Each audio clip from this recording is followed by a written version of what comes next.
20 декабря 2010 года Служба внешней разведки Российской Федерации отметила свой 90-летний юбилей. В этот день, в далеком 1920 году, Дзержинский подписал исторический приказ о создании иностранного отдела ВЧК. Именно 20 декабря 1920 года принято считать днем рождения внешней разведки нашего государства. В канун ее 90-летия в Центральном музее Великой Отечественной войны 1941-45 годов в Москве на Поклонной горе была открыта тематическая выставка. Экспозиция выставки пользовалась большой популярностью, о чем свидетельствуют многочисленные записи в книге ее посетителей. Основные цели выставки – показать, что разведка является необходимым и обязательным механизмом любого государства, который при любом строе, в любых обстоятельствах защищает его интересы, а также рассказать об основных этапах истории создания и деятельности российской внешней разведки. Октябрьская революция 1917 года положила начало появлению на огромной территории земного шара нового независимого государства – Советской России. С первых своих шагов советская власть была вынуждена отражать удары внешних и внутренних врагов, отстаивать независимость и территориальную целостность нового по существу государства, выводить его из изоляции. В соответствии с декретом Совета народных комиссаров 20 декабря 1917 года была образована Всероссийская чрезвычайная комиссия при Совете народных комиссаров по борьбе с контрреволюцией и саботажем ВЧК. Возглавил ее Феликс Дзержинский. Органы ВЧК в ходе гражданской войны и интервенции вынуждены были вести напряженную борьбу с многочисленными врагами советского государства. На базе армейских чрезвычайных комиссий и органов военного контроля был создан особый отдел ВЧК. В его задачу входили борьба против контрреволюции и шпионажа в армии и на флоте и против контрреволюционных объединений, а также организация агентурной работы в оккупированных иностранными державами или занятых белогвардейцами областях молодой республики. В то же время уже с первых месяцев существования ВЧК предпринимались попытки вести разведывательную работу за кордоном. По указанию председателя комиссии разведывательные пункты были созданы в тылу кайзеровских войск на Украине, в Белоруссии и Прибалтике, а также в Средней Азии и на Кавказе. Одновременно по заданию ВЧК успешно действовали бывшие царские профессиональные разведчики, штабс-капитан Алексей Луцкий на Дальнем Востоке и генерал-майор Павел Дьяконов во Франции. Война с Польшей, сложный комплекс взаимоотношений с Эстонией, Латвией, Литвой и Финляндией со всей остротой поставили вопрос о необходимости более полного и качественного обеспечения руководства страны разведывательной информацией. В сентябре 1920 года было принято решение о кардинальной реорганизации внешней разведки, а уже 20 декабря председатель ВЧК Дзержинский издал приказ номер 169 об организации иностранного отдела ВЧК как самостоятельного разведывательного подразделения. Этот приказ явился административно-правовым актом, оформившим создание советской внешней разведки, правопреемницей которой в наши дни является Служба внешней разведки Российской Федерации. Среди первых руководителей ИНО следует отметить Якова Давтяна, Мейера Трелиссера и Артура Артузова, при которых разведка добилась значительных результатов в своей деятельности. В первые годы усилия внешней разведки были направлены прежде всего на борьбу с белой миграцией за границей, которая представляла большую опасность для Советской России как база для подготовки контрреволюционных групп. Важное значение имело и получение сведений о планах подрывной деятельности иностранных государств против нашей страны. О борьбе советской закордонной разведки с вооруженной белой миграцией свидетельствуют успешно реализованные операции «Трест» и «Синдикат-2». Уже к началу 30-х годов прошлого столетия иностранному отделу удалось организовать легальные резидентуры в сопредельных с СССР странах, а также в Англии, Франции и Германии. Было положено начало ведению разведки и с нелегальных позиций.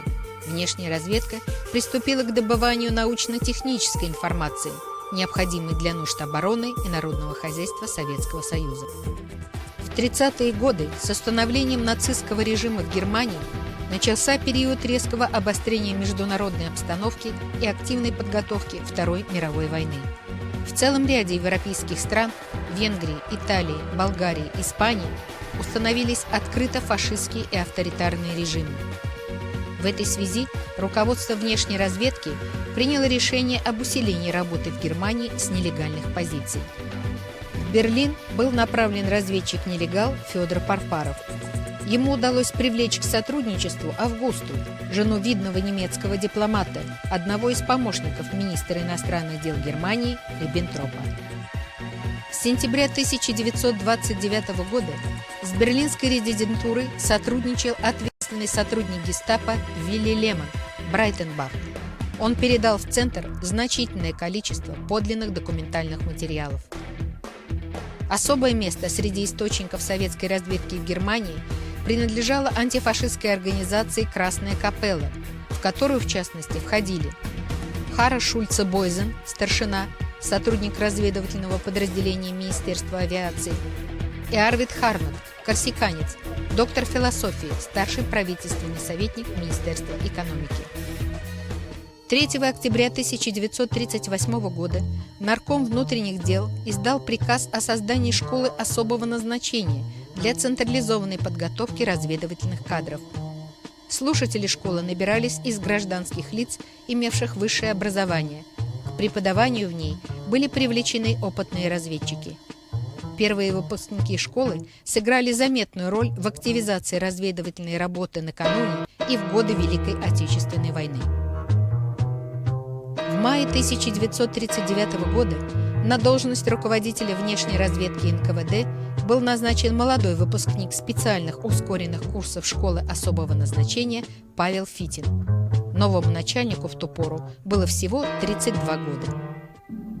В суровые военные годы разведка своевременно добывала важную политическую и военную информацию. 18 января 1942 года в составе НКВД для руководства зафронтовой работы было образовано 4-е управление. Оно занималось формированием разведывательно-диверсионных групп и отрядов в тылу у немцев. Возглавил его генерал Павел Судоплатов, который одновременно являлся заместителем руководителя советской внешней разведки. В годы Великой Отечественной войны в тылу противника действовало 2200 оперативных отрядов и групп. За образцовое выполнение специальных заданий высокого звания Героя Советского Союза были удостоены 9 кадровых сотрудников внешней разведки. Руководители нелегальных резидентур Иван Кудря, Виктор Лягин и Владимир Молодцов, командиры разведывательно-диверсионных отрядов и групп Станислав Воупшасов, Дмитрий Медведев, Кирилл Орловский, Николай Прокопюк, Александр Рабцевич, а также разведчик-нелегал Николай Кузнецов. В период Великой Отечественной войны в Соединенных Штатах Америки действовали как легальные, так и нелегальные резидентуры советской внешней разведки. Руководимые Василием Зарубиным легальные резидентуры в Нью-Йорке и Вашингтоне добились значительных результатов и внесли весомый вклад в укрепление экономической и военной мощи нашей страны. Активно работала нелегальная резидентура, руководимая Исхаком Ахмеровым. Он лично привлек к сотрудничеству с советской внешней разведкой несколько ценных источников. Успешно действовала в Англии созданная в середине 30-х годов разведчиком-нелегалом Арнольдом Дейчем агентурная группа, получившая широкую известность как «Кембриджская пятерка». В нее входили Ким Филби, Энтони Блант, Дональд Маклейн, Гай Берджес и Джон Кернкросс. Только за 1941-45 годы от них было получено более 18 тысяч секретных и совершенно секретных документов. Одним из основных направлений деятельности советской внешней разведки в 40-х-50-х годах являлось ведение научно-технической разведки.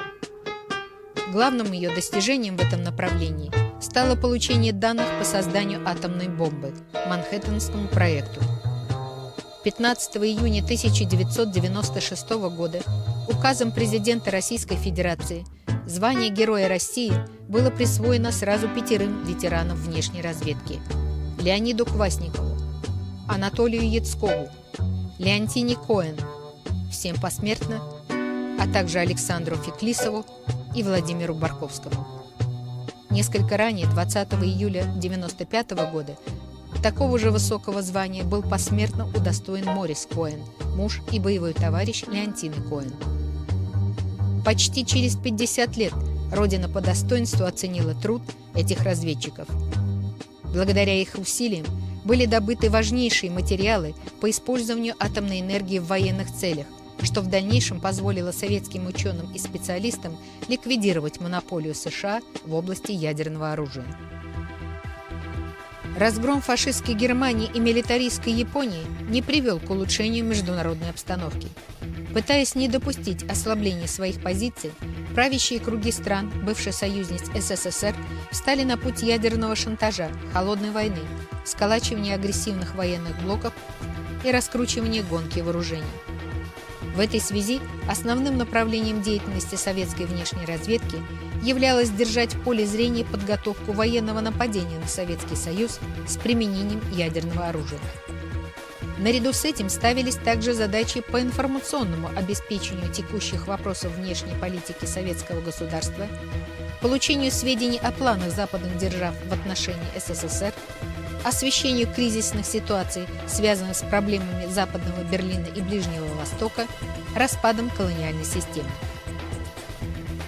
Огромные заслуги в решении этих задач принадлежат разведчикам-нелегалам Вильяму Фишеру, Рудольфу Абелю, Иосифу Григулевичу, Конану Молодому, герою Советского Союза Геворгу Вартаняну и герою России Алексею Козлову, а также Джорджу Блейку. В марте 1954 года в целях улучшения деятельности органов госбезопасности решением правительства был образован Комитет государственной безопасности при Совете министров СССР. Внешняя разведка вошла в его состав как первое главное управление. Более 15 лет его возглавлял Александр Сахаровский.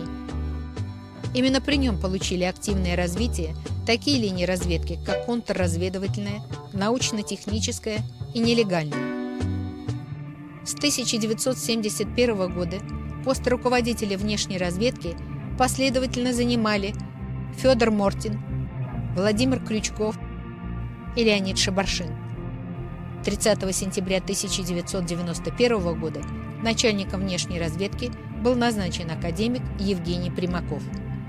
В октябре того же года внешняя разведка была выведена из состава КГБ и стала самостоятельной структурой.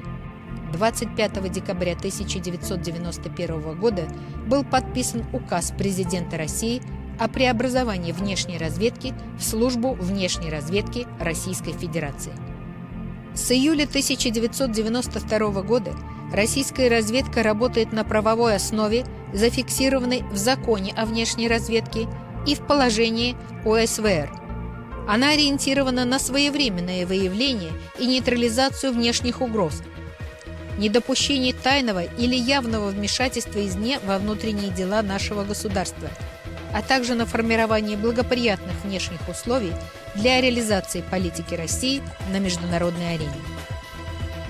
В конце 2009 года российские разведчики обрели свою официальную символику. Указ президента России об учреждении геральдического знака эмблемы, флага и знамени Службы внешней разведки Российской Федерации вступил в силу 6 ноября 2009 года. 15 декабря 2009 года в Георгиевском зале Большого Кремлевского дворца президент России Дмитрий Медведев вручил директору СВР России Михаилу Фродкову знамя Службы внешней разведки Российской Федерации. За 90 лет внешней разведкой пройден большой и трудный путь. Были у нее успехи и неудачи. Накоплен богатый, порой уникальный опыт ведения разведывательной работы. Вся долголетняя история отечественной внешней разведки самым тесным образом связана с судьбами страны. На всех этапах ее истории внешняя разведка оставалась надежным и эффективным инструментом решения жизненно важных для государства задач, верно служила народу и всегда стремилась в полной мере соответствовать своему предназначению.